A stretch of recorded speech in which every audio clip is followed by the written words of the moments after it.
नमस्कार दोस्तों, खुशबू junction YouTube channel पे आपका स्वागत है। और आज हम बनाने जा रहे हैं शिमला मिर्च। इसके लिए हमें शिमला मिर्च, प्याज और कुछ मसालों की ज़रूरत होगी। आइए शुरू करते हैं। सबसे पहले हम तैयार करेंगे अपना गैस का फ्लेम ऑन करेंगे और उसमें डालेंगे सरसों का तेल। सरसों के तेल में हम फिर बाद में डालेंगे जीरा।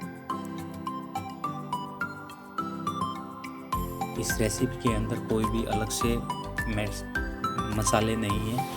ये बिल्कुल देसी विलेज स्टाइल रेसिपी है। आप इसको किसी भी टाइम अपने घर पे बना सकते हैं। तो इसमें कोई अलग से कोई मिर्च मसालों की ज़्यादा की ज़रूरत नहीं है। हम सिंपल इसमें शिमला मिर्च ले सकते हैं 250 ग्राम, और उसके अंदर 100 ग्राम कटा हुआ प्याज थोड़ा मोटे टाइप का ही काटना है हमें, इतना ज़्यादा बारीक नहीं करना है जो जल्दी जल जाए जी। उसके बाद हम इसमें डालेंगे जीरा, और जीरे को तब तक भूनेंगे जब तक वो सुनहरे लाल रंग का ना हो जाए। बिल्कुल काला नहीं करना है, रेड कलर का ही हो जाए थोड़ा। उसके बाद हम इसमें डालेंगे अपना जो कटा हुआ दरदरा कटा हुआ अपना प्याज है, प्याज को हम इसमें डालेंगे। एक बार आप ये बना के देखिए, बहुत ही अच्छा लगता है खाने में, बहुत ही टेस्टी बनता है। तो आप एक बार इसको अपने घर पे बना के देखिए ढाबा स्टाइल। तो हमने अब इसमें प्याज डाल दिए। प्याज हम तब तक भूनेंगे जब तक सुनहरे गोल्डन कलर के ना हो जाए।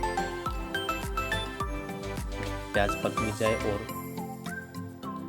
कच्चे भी ना रहे, गोल्डन कलर के हमने प्याज कर लेने हैं। और मस्टर्ड ऑयल में वो बहुत ही अच्छे हो जाते हैं। आप यूज़ करो तो कोई बटर भी यूज़ कर सकते हो, देसी घी भी यूज़ कर सकते हो, लेकिन हम यूज़ करते हैं मस्टर्ड ऑयल यानी सरसों का तेल, जो हेल्थ के लिए बहुत ही अच्छा होता है। हम वेट करते हैं अभी इनका थोड़ा 2 मिनट लगेंगे हमें। 2 मिनट के बाद ये थोड़े सुनहरे कलर के हो जाएंगे। उसके बाद इनके अंदर हम अपनी जो ये कटी हुई शिमला मिर्च है हम इसमें डाल देंगे, और जो मिर्च मसाले हमने डालना है तो वो भी इसमें हम उसी टाइम डाल लेंगे। तब एक अमचूर हमने पहले नहीं डालना है, बाद में डालना है। उसका मैं आपको बाद में बताता हूँ क्यों हमें बाद में डालना है।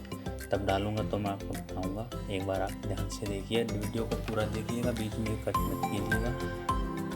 इतनी लंबी वीडियो नहीं है, छोटी वीडियो है।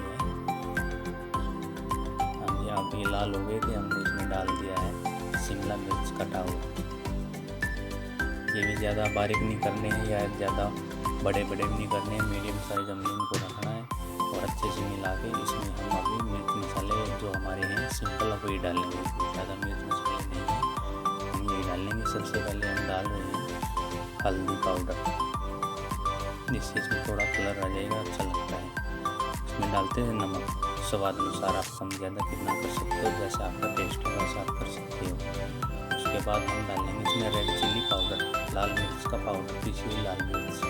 और इसमें हमने जो ये ग्रीन चिल्ली होती है उसको सुखा के धूप में उसको पीस रखा है ताकि ख़राब ना हो, तो हम ये डाल रहे हैं। आप ग्रीन चिल्ली भी डाल सकते हैं इसमें, साथ के साथ मिक्सी या ग्राइंडर में करके, तो साथ के साथ आप डाल सकते हो। वैसे भी काट के भी डाल सकते हो, इसमें कोई वो नहीं है। तो इसको अच्छी तरह से मिलाते हैं और इसको मीडियम फ्लेम पे ही पकने देते हैं। 3 से 4 मिनट के अंदर ये अपना पक के तैयार हो जाएगा। और बार बार चलाते रहें, लगने ना दें नीचे। तो इसको अच्छी तरह से चलाते रहें। ऐसे ही हमारा ढाबा स्टाइल शिमला मिर्च का ये रेसिपी तैयार हो जाएगी। और इसको बार बार से ऐसे चलाते रहें, चेंज करते रहें ताकि सभी तरह से पक जाए, तो कोई कच्चा ना रहे। इसको बार बार चेक करके अच्छी तरह से चलाते रहें। तो अमचूर हमारा अभी पेंडिंग है इसमें डालना, तो हम बाद में डालेंगे, और जब डालेंगे तो बताएंगे। अमचूर हमें डालना है, अमचूर हम डालेंगे जब हमारी सब्ज़ी पक के तैयार हो जाएगी, बिल्कुल रेडी हो जाएगी। और हमारी सब्ज़ी रेडी हो गई है। अब इसमें हम अमचूर डालने जा रहे हैं। तो ये हम रेडी होने के बाद अमचूर डालते हैं। अमचूर हम बाद में इसलिए डालते हैं क्योंकि पहले अमचूर डालेंगे तो हमारी सब्ज़ी है जो पकने में ज़्यादा टाइम लेगी और अच्छी तरह से पक भी नहीं पाएगी, वो टेस्ट नहीं आ पाएगा जो हम चाहते हैं। तो ऐसे हमारी रेडी हो गई है। 1 मिनट तक